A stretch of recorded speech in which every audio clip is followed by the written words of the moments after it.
You've counted every calorie, tried every diet, spent hours in the gym, and still something's missing.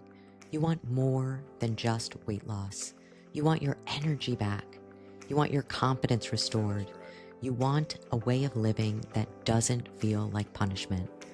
Welcome to Master Your Metabolism, where we cut through the noise, ditch the fads, and give you a real plan to become the healthiest, strongest version of you. Hosted by our team of expert coaches with proven strategies, science-based tips, and real-life encouragement, not just to help you lose fat, but actually create that lifestyle that you love. You've tried everything. Now, let's try what actually works. This is your turning point. Let's go. Hey there, everybody. This is Brooke Masters with Masters Fitness Coaching. Welcome to Master Your Metabolism podcast. So I wanted to talk a little bit today about some mindset shifts for me that truly helped with my consistency in getting started. And whenever I have somebody, a client that is getting started with us, the first thing I do is have them explain to me what the outcome is, right? Why they are doing this. And it has to be something more, something stronger than I just want to lose 10 pounds. I usually get deeper into what is the reason that those 10 pounds would matter, right? What is the reason and the impact it would have? And many times we just think about ourselves. But for me, what really helped is also thinking about what it would impact around me. So the first thing that for me, that truly means something is my kids. And after going through a loss of my mom and watching her in a place of nothing she could have prevented, but watching her deteriorate, watching her sick, watching her go through these things as a child, I would never want my kids to have to see what I saw. I would never have to want them to experience that. So I do everything in my power to keep myself healthy. So it was bigger than just weight loss, but I wanted to be strong. I wanted to be healthy. And when my kids are getting older, like I busted my butt when they were younger. I was working full time.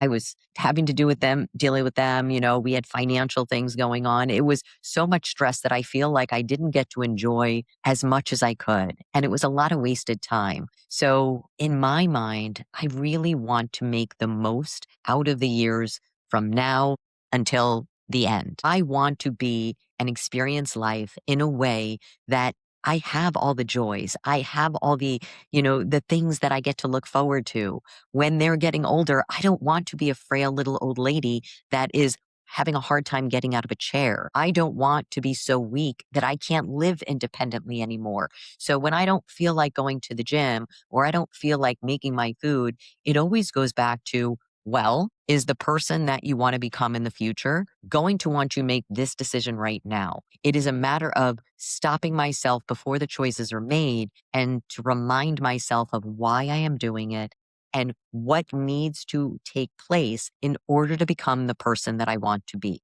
So always starting with your why and remembering that it's going to impact more. Remember, when you are confident in yourself, when you are healthy, you feel strong, how will you show up with people that you lead at work, people that you impact? If you are someone who is in the healthcare field, someone that is doing things and working with others, that you are going to be how you show up and how you feel can actually impact them as well. Your kids, your partner, right? If you are feeling amazing about yourself, you are feeling confident, what is the difference then of how you show up in your relationship versus feeling insecure, feeling tired all the time, feeling like you just don't want to go out because nothing fits? So you don't have any socialization. You don't have those experiences because I've been at both ends.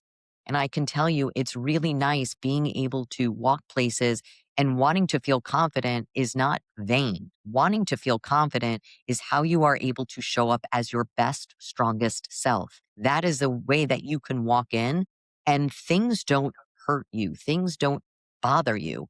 When you're walking in and you immediately think because you're insecure, what are they thinking about me? When I'm walking into a room and I am fit and I am in good shape, I know that they're looking at me going, wow, she's an old lady. And that's really impressive that she's still able to do that. Like, that's what I want to see. I want to be in my 70s and people be like, dang, like, I still want to be doing that when I'm in my 70s because that's my plan. That is what goes into my mind to be able to keep showing up. Because showing up and doing the daily things, doing the everyday mundane, you know, okay, I'm going to wake up. I'm going to go walk outside. I'm going to go and eat my meals. I'm going to prep my meals. I'm going to make sure that I walk after my meals. I'm going to make sure I drink my water. Those things aren't fun. Those things, it's like brushing your teeth. It's not, yay, I get to go brush my teeth. It's like, okay, I'm brushing my teeth because that's what I got to do. And I think a lot of people think they have to love working out. They have to love prepping their food. They have to love doing it.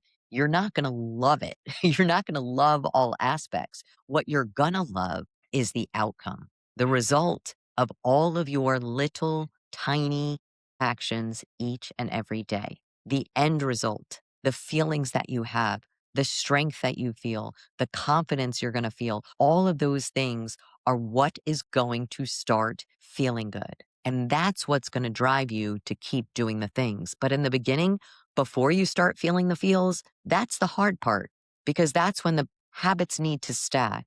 You can't start doing everything all at once. People always think, let me just change everything. You try and do that. It's like trying to run a marathon. You're not going to be able to keep up that pace. So when I work with clients, a lot of times it is, let me take a current intake of your habits, see where things are lying, which ones are priority, which ones do we work on first. Let's start here. We have a plan. We achieve this. Confidence rises because you said what you were going to do and you did it. Now, when I set the second one, you actually believe you can do it because you've already proven and shown evidence that you can. And there will be times, there will be things that people will say, I promise you. And typically it's people that you care about and it hurts. Why do you have to have that? You're being too strict. Why do you always have to, have everything and go to the gym all the time? Can't you just do this? A lot of times I will tell you it used to trigger me. But now I've been in the game long enough so it doesn't bother me, right? I know their response is because I am basically a mirror. I am showing them what they're not able to do. And it's triggering for people when they see you doing something. The people that aren't able to do the thing, the people that you see in the gym that are in shape, the people that are staying healthy, the people that are doing what you're doing, they will be cheering you on. They will be cheering you on because they get it. They are trying to accomplish the same thing you are. They understand and they will absolutely reinforce what you're trying to do. They will be the first ones to say, wow, girl, like, great job. You look amazing. That's awesome. They won't try and tear you down. Basically, you want to remember that the people that are going to say things, those are the people that you're triggering. And you want to make sure that it doesn't distract you from your goal. You always have to, and that's why that why was the first thing. You have to be really strong with what it is that you're looking to accomplish and why, because that is what's going to help you keep moving in the direction you want to move. And I think another aspect that was probably the most challenging for me was to be treating myself like I treat others. So, for example, I would very often put my own needs last, especially when my kids were young, especially in the toddler years. I literally didn't have the capacity. So I had to care for them first. I had to take care of the house. I had to take care of the things. So my needs, by the time I got to the end of the day, it was really challenging. So was I able to do things like I'm able to do now? Probably not. But are there little things that I've learned now that need to be in place so that I can show up better as a mom, better as a wife, better as a friend? Because when you care for yourself and care for your needs, number one, when you have children, I need my kids to see you don't put everyone else before yourself. I want my kids to watch by my model that, hey, you take care of the things you need to take care of, and you must always prioritize yourself and your own needs. So whether that means, you know what, mommy's going to go take a little 5-minute walk. Mom's going to go and sit outside for a few minutes and listen to music. Mama's going to sit down and journal for a little bit because this is what will make me happy. Because when you are modeling that for your kids, and it doesn't mean like you all day sit around eating bonbons, but what it does mean is that you are making an effort to take a little time each day for yourself, doing something to calm yourself down, something to bring yourself joy, going and getting your nails done, going to a green market, going and meeting a friend for coffee. Like whatever it happens to be, those are the things that need to be priority. And there were many, many years that I didn't. And after many, many years of doing so much for others, I felt guilty of actually doing something for myself. But would I want my kids to feel guilty for taking care of themselves? No.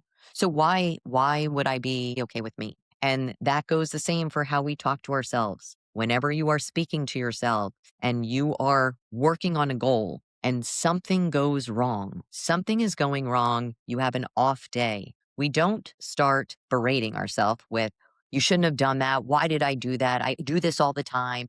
And would we say to our kids if they made a mistake, why do you always do this? Or would we say, you know what? We made this mistake.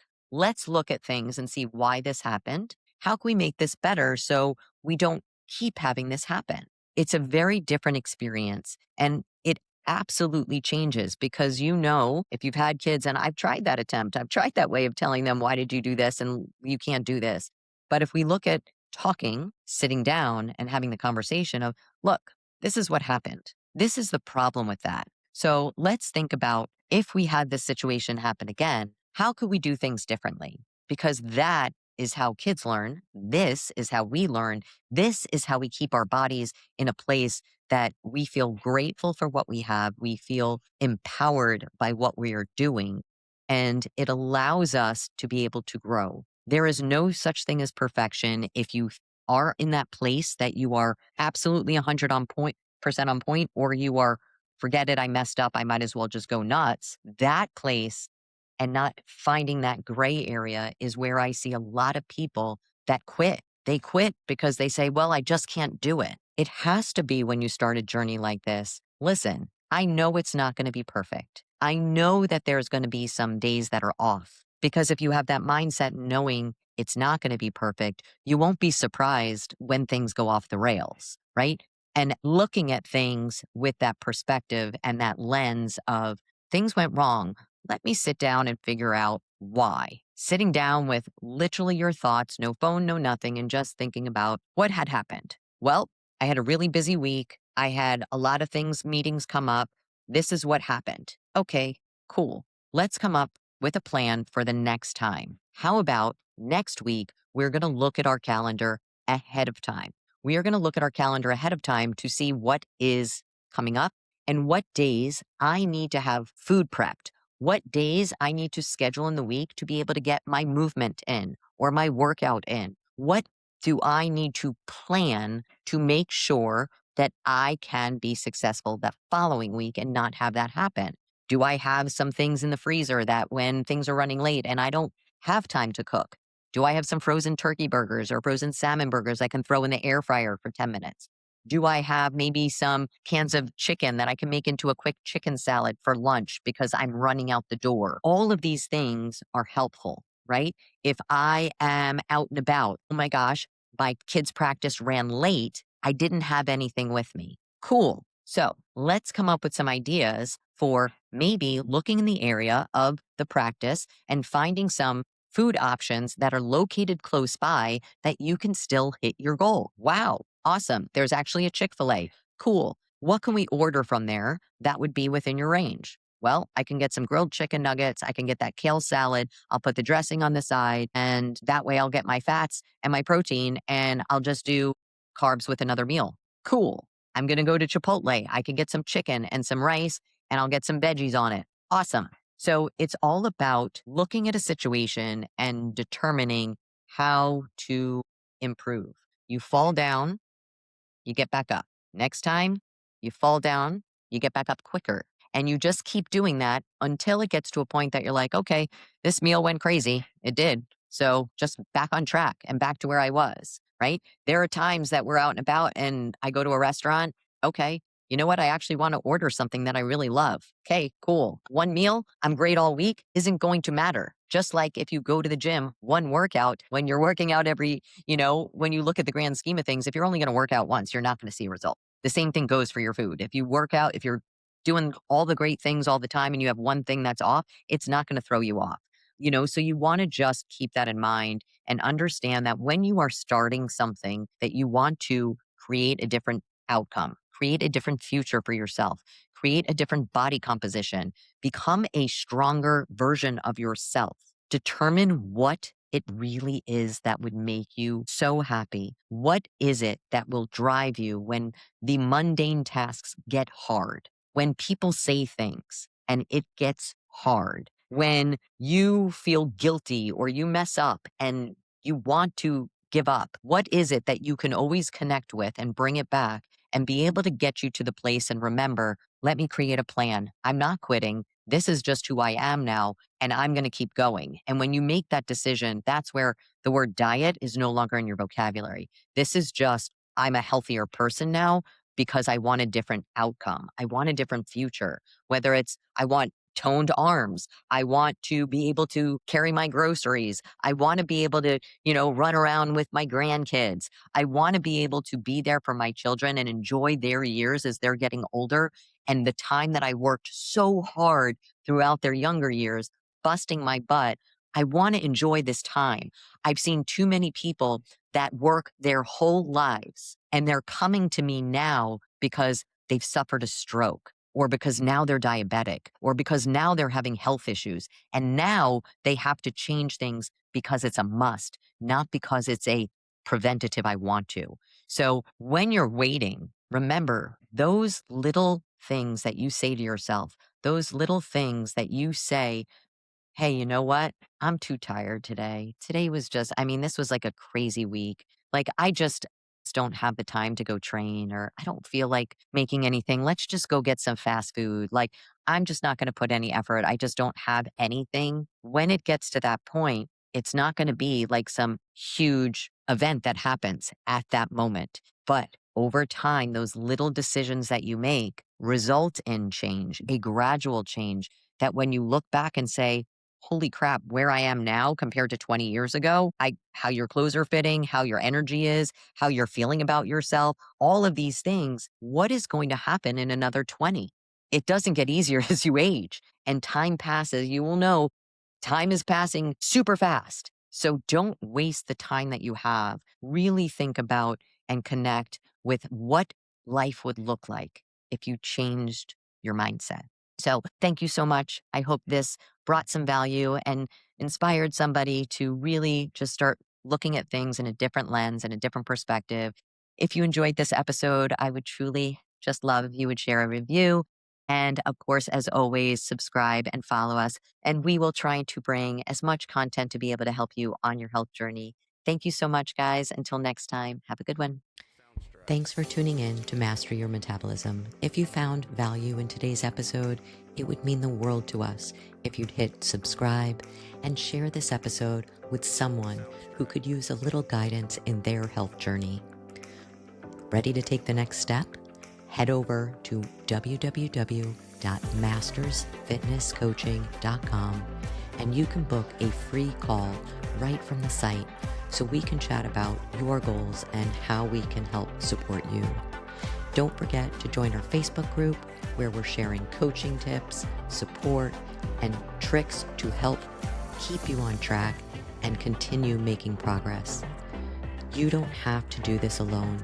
We're here to walk with you every step of the way. Until next time, stay consistent, stay kind to yourself, and keep mastering your metabolism. Let's do this together.